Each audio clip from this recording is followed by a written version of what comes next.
Nos acompaña hoy en el espacio de conferencias de Travel Blast René Canales Pedraza, ingeniero civil industrial de la Universidad Católica de Chile, panelista de Radio Agricultura del programa Desafío Digital, MBA y consultor y director de empresas. Muy buenas tardes, René. Estamos hablando en este espacio acerca del capital cultural y el teletrabajo con objetivo y confianza, conceptos que han devenido paradigmas en este espacio de pandemia actual. Muchísimas gracias por estar con nosotros el día de hoy.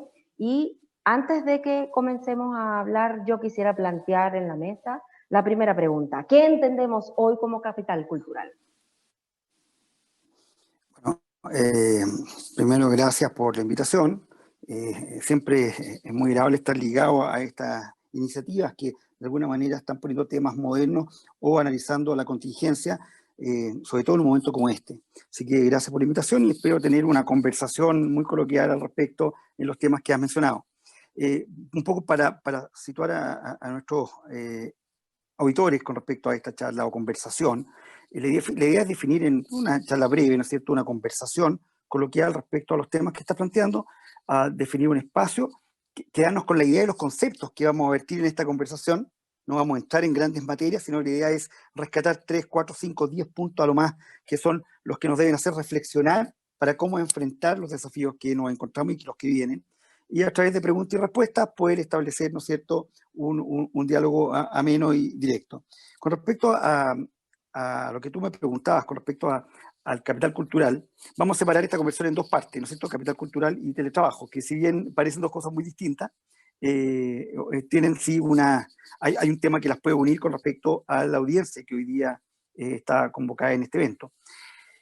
El capital cultural es un tema súper interesante que se parte estudiando hace muchos años, pero antes quiero hacer una pequeña introducción con respecto al capital en sí.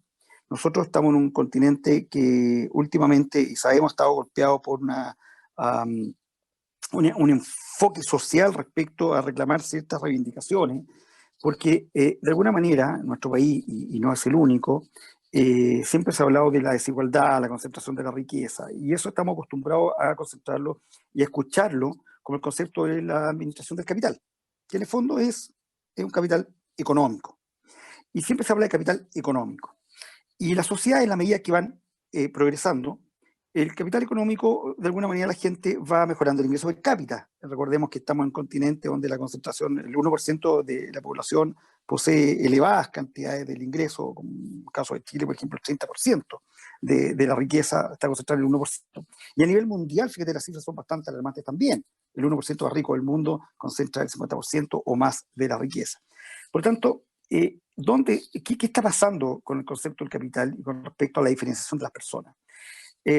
Con respecto a esto, el concepto aspiracional ha hecho que las personas vayan consumiendo bienes y servicios en la medida de que lo pueden hacer con respecto a su ingreso.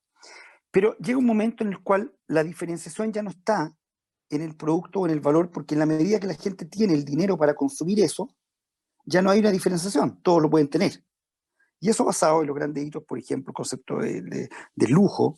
El mismo tema de los viajes, digamos, no es lo mismo viajar en los 70, convertábamos fuera de cámara, ¿no es cierto?, que en los 70 la gente se vestía de traje para viajar, digamos, en nuestros países, era un hito. Hoy día un poco falta, ¿no es cierto?, andar con short y viajar lo más cómodo posible, tiene todo sentido. Entonces, el concepto de cultura empieza a tomar una relevancia con respecto a ser el capital administrable. ¿Cómo yo me diferencio del resto? Me diferencio a través de lo que sé y cómo administro esa cultura. No basta el conocimiento, sino que la administración del conocimiento. Y para redondear la idea, tiene que ver con respecto a... ¿Y qué tiene esto que ver con el turismo? Que aquí es donde hacemos el matching. Uno de los grandes catalizadores importantes del consumo de cultura es el turismo.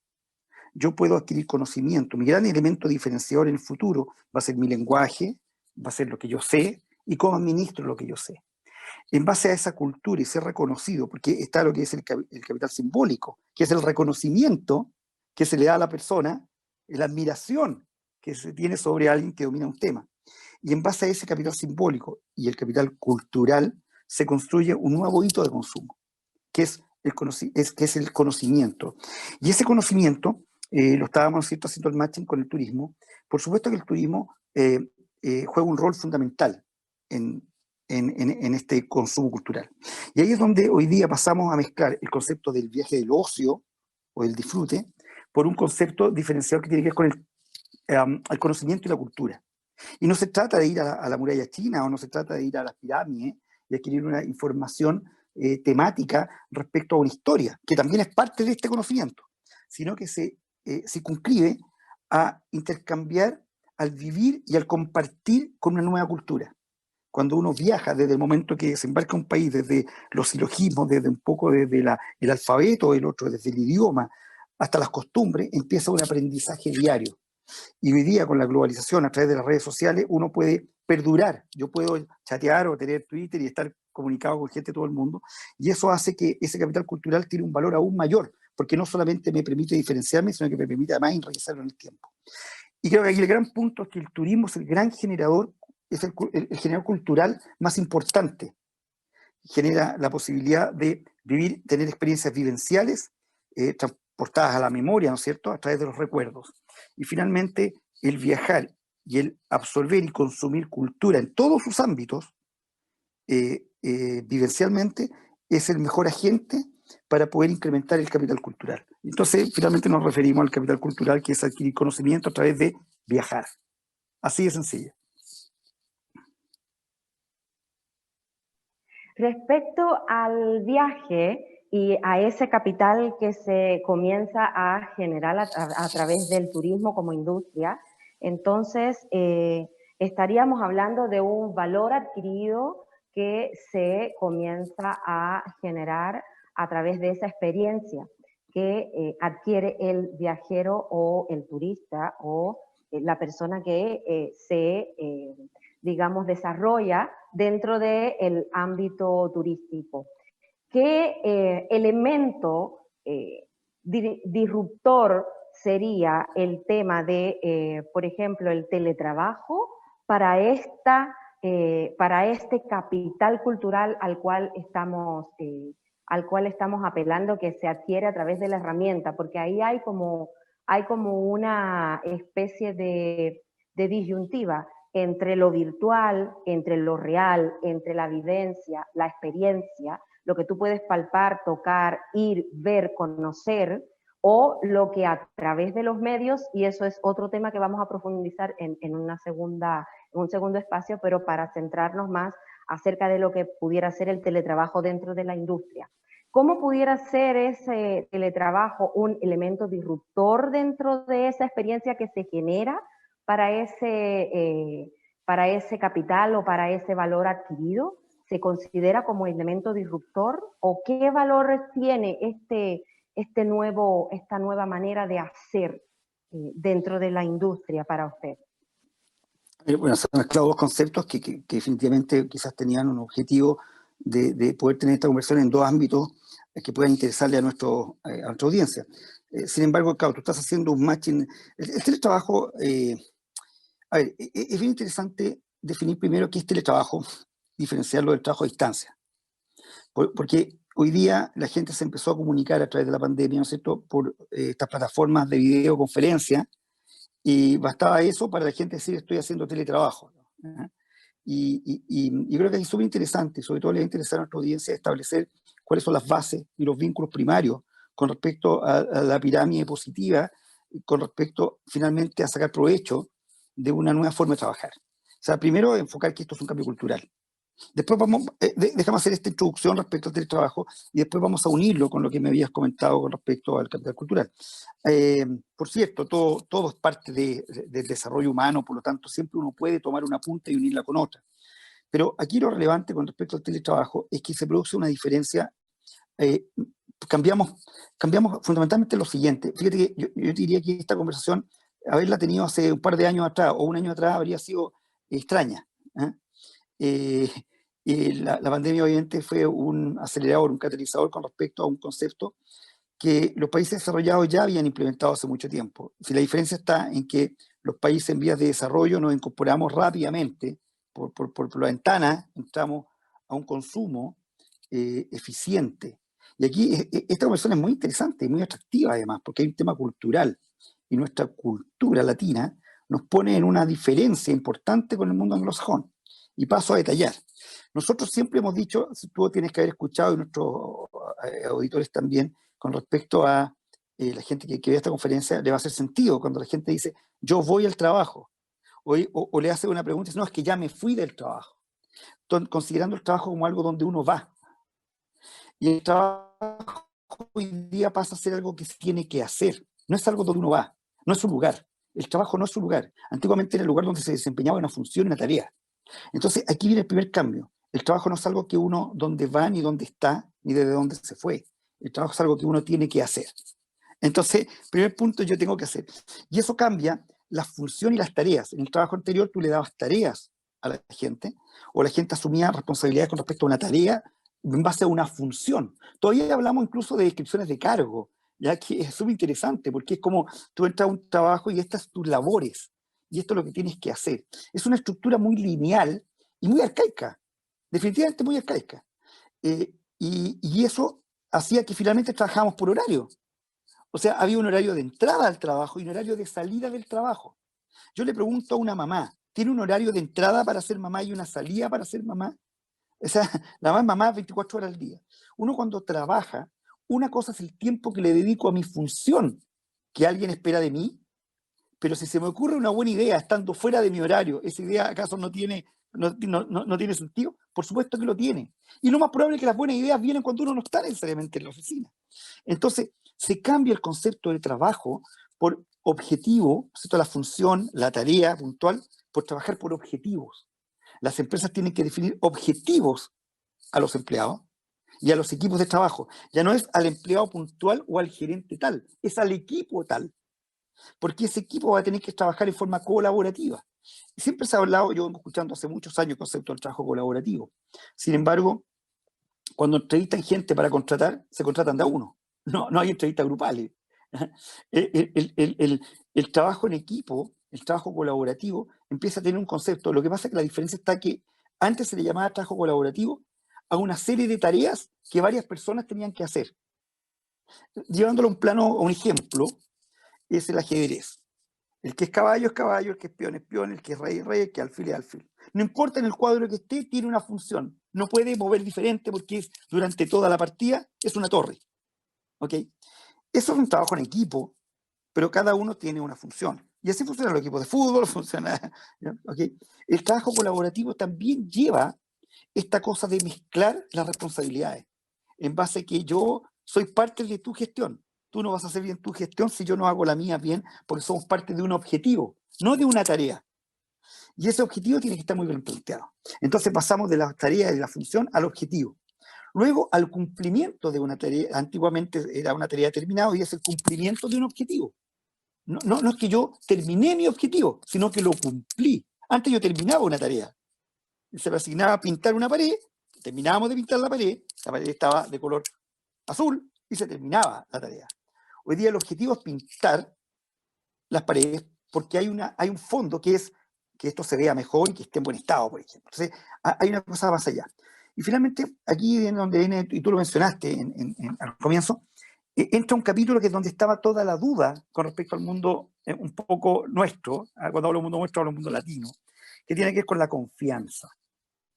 En el mundo anglosajón funcionaba muy bien esto, porque la confianza era un hito que no se cuestiona.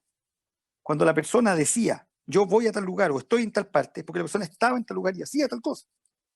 Nosotros tenemos la tendencia a creer, esto es un tema psicológico y cultural y sociológico de la cultura latina, es más desconfiar que confiar, es no creer que creer, es si yo escucho un ruido detrás de donde está la otra persona en el teléfono, empiezo a asumir cosas.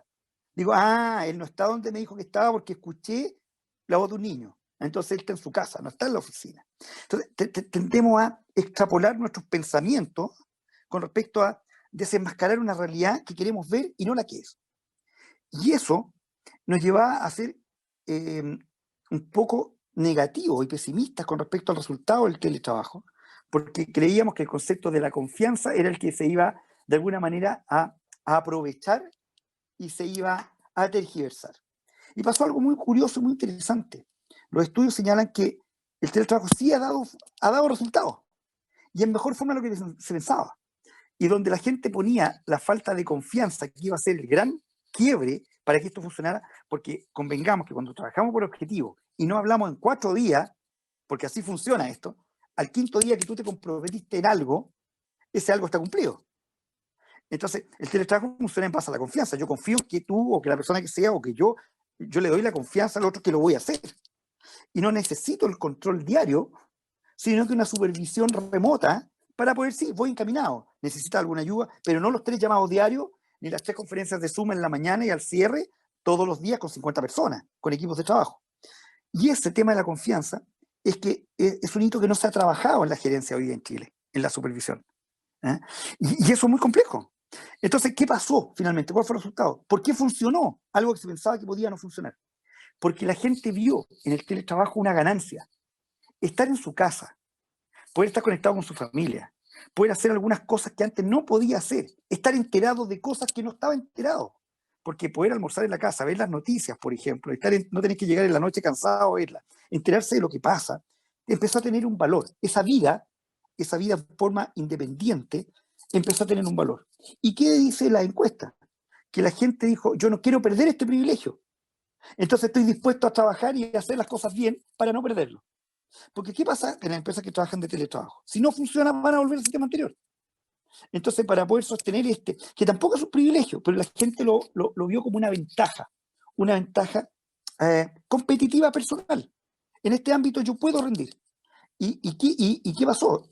Se desmoronó el paradigma de que esto no iba a funcionar, que en Chile, o por ejemplo, o los países latinoamericanos, no iba a funcionar, porque había que generar este tema de confianza. Y la gente finalmente demostró que efectivamente incluso trabaja más. Su idea mental es que trabajan más.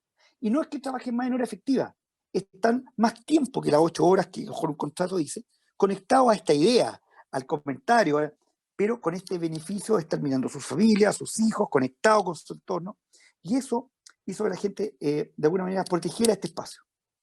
Entonces, el teletrabajo es una actividad que llegó sólidamente, se construyó en poco tiempo, y hoy día encontramos empresas que otorgan plataformas y servicios de poder administrar este teletrabajo en la red, en la nube, es una forma más eficiente.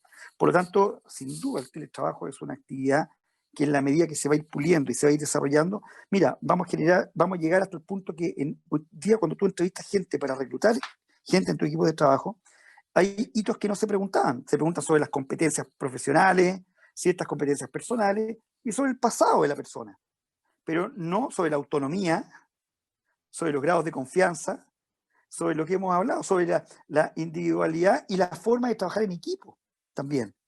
Bueno, son nuevos hitos que van a tener que ser incorporados en el reclutamiento de personas. Entonces va a cambiar la forma hasta de cómo contratamos gente y cómo educamos a la que tenemos. Por lo tanto, el primer cambio del teletrabajo es la gestión del cambio en el concepto cultural para hacer teletrabajo.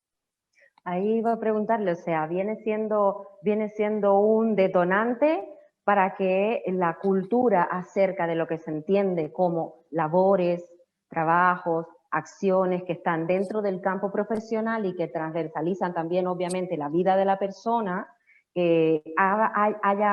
haya un cambio en ese pensamiento y en esa manera de accionar de la persona. O sea, que desde el punto de vista del hito cultural también es un cambio significativo en este caso.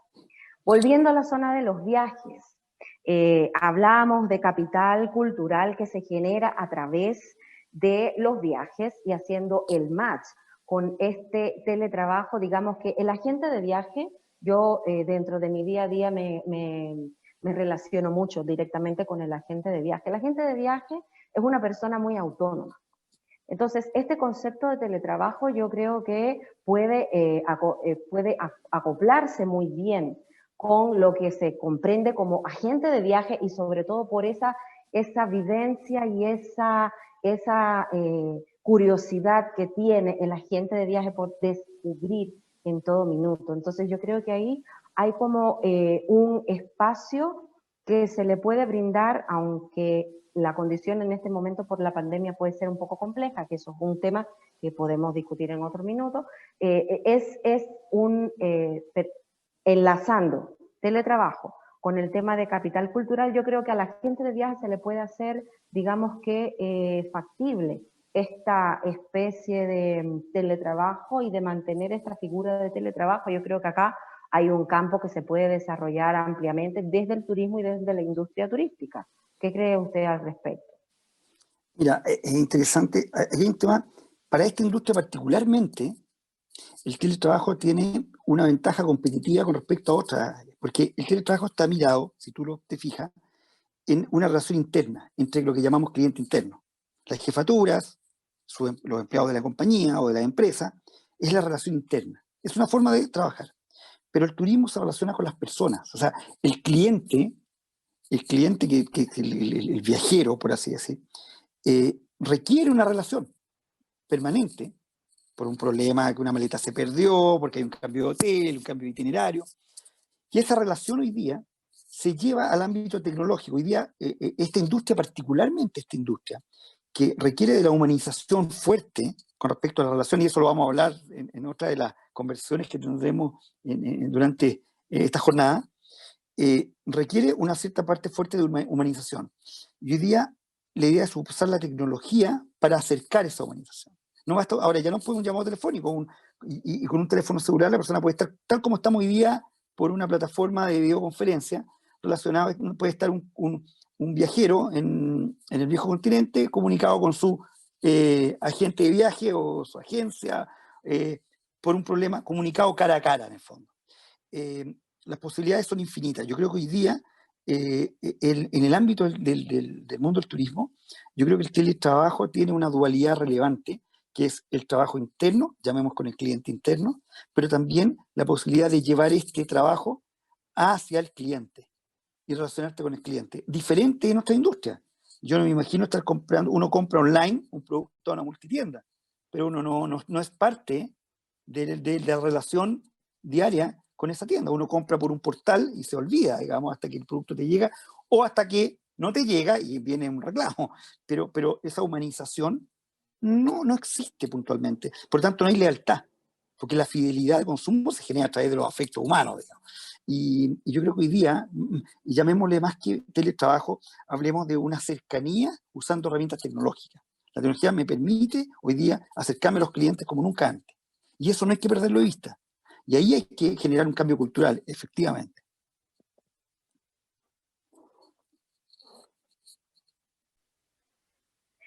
René, un poco para ir cerrando ambos aspectos centrales de nuestra conversación. Hablábamos de capital cultural, de la importancia que tiene los viajes dentro de este capital que se va generando, y hablábamos de teletrabajo. Si estuviéramos hablando de vistas a futuro para la industria del turismo, ¿cuál sería el mensaje fundamental que en ambos aspectos usted le quisiera hacer llegar a la gente de viaje, a aquella agencia de viaje que nos está viendo hoy y nos está siguiendo en esta teleconferencia? Bueno, o sea, son múltiples, esa pregunta es muy amplia y quisiera uno tener tiempo para poder ampliarse a otras instancias que, insisto, van a estar en otras conversaciones dentro de este mismo foro, porque no son incluidas por un tema de tiempo. Pero obviamente estar muy centrado, no voy a decir nada nuevo con esto, porque estar centrado en el cliente, yo diría que el turismo es una de las industrias que generó el concepto de estar centrado en el cliente. O sea, hace 25 años, 20 años el turismo viene insistiendo que el centro tiene que ser el cliente, digamos, así que la verdad eso no es secreto para nadie y eso sigue vigente. El tema está hoy día que yo puedo ir más allá a través del teletrabajo, por ejemplo, y puedo hacer una función profesional de primera línea más cerca de nuestros clientes y también siendo más eficiente con nuestras organizaciones. ¿Ya? El teletrabajo, yo diría que para cerrar un poco, y cuáles son las ideas fuerzas de esta conversación, es que el teletrabajo es una actividad que requiere un cambio cultural. No basta conectarse por Zoom o Meet o lo que fuera. Requiere un cambio cultural para poder ser realmente eficiente. Porque lo que no puede pasar es que yo haga algo de un modo y resulta que era más eficiente como lo hacía antes. Entonces, hoy día, para poder ser más eficiente, tengo primero que sembrar las bases de lo que quiero lograr y después, con la tecnología que tengo, cómo lo puedo lograr. Si en la medida yo soy igual o más eficiente teletrabajando, obviamente es una actividad que se va a quedar y la vamos a mejorar y perfeccionar en el futuro. Por lo tanto, creo que la industria tiene que mirar el teletrabajo como una opción de hacer mejor las cosas. Eso es fundamental. Si no logramos convencernos de que podemos ser mejores a través del teletrabajo, no es una conversación que tenga mucho futuro. Pero si creemos que nosotros, nuestra base, nuestro tope mínimo, es hacer lo mismo que hacíamos antes, el desde es partir de donde estábamos, todo es ganancia. Pero eso requiere un cambio cultural, en la confianza entre la jefatura y los empleados, en la forma que distribuyo los desafíos y sobre todo los objetivos. Las compañías les cuesta mucho plantear objetivos claros, porque el dinamismo también del día a día hace que los objetivos vayan cambiando. Entonces, y eso implica estar bien comunicado. Si no importa que los objetivos cambien, es cómo los comunico, porque si no los comunico es difícil saber. ¿Ah? Es cuando el jugador de fútbol dice, me dejaron solo, el arquero, ¿no? Porque no se comunicaban los objetivos que había que ayudar a cuidar el arco. Digamos. Entonces, yo diría que en ese aspecto el gran punto es tener claro los objetivos por los cuales trabajamos y trabajar en base a la confianza de las personas. Y obviamente fijar metas con respecto a donde estábamos antes y lo que queremos lograr. Eso en el futuro. Y con respecto al capital cultural, mira, esta conversación yo creo que lo que tenía como eje central era que hoy día el gran activo de las personas va a estar en el conocimiento. Hoy día, yo lo dije en algún momento, el capital simbólico es el reconocimiento de las personas. La gente quiere ser reconocida. Hoy día ya no quiere ser reconocido por el auto que tiene, sino que por las habilidades y por su talento. Y esencialmente, uno de los grandes hitos es por lo que sabe. Ya no es tan fácil igualarse con lo que sabe y generar la confianza necesaria. Por lo tanto, el turismo en esto funciona como un catalizador tremendo. O sea, ¿qué otra industria te permite absorber cultura en tan poco tiempo como un viaje? Y eso no es dejar el ocio, sino que es cambiar el concepto de la entretención por la entretención cultural. Yo creo que como industria, el buscar que nuestro cliente llegue en una escala de conocimiento y cuando vuelva llega a otra persona. ¿Cuántas veces hemos escuchado gente que dice que vivió fuera o que viajó y es otra persona? Dice, me cambió la vida. Bueno, viajar hace eso. Viajar te enriquece. Y para eso tenemos que, también como industria, darle a entender a la persona qué tiene que esperar de esto. No me interesa que sepa que la Torre Eiffel mide 300 metros. Me interesa que sepa cómo habla el parisino, cómo hay otra cultura, cómo se respeta el tránsito, cómo vive el tema ecológico, cómo recicla la basura, el día a día. Y eso es salir a caminar en París, caminar por las calles. Eso te da cultura. El intercambio que se genera cuando tú vas a conocer otros lugares, otras maneras de vivir y de hacer también. O sea, desde los modismos. Sí, así es. Es parte también de la naturaleza. Por eso yo le mencionaba acerca de esa curiosidad que tiene la persona que vive y que hace turismo constantemente. Ok. Muchísimas gracias.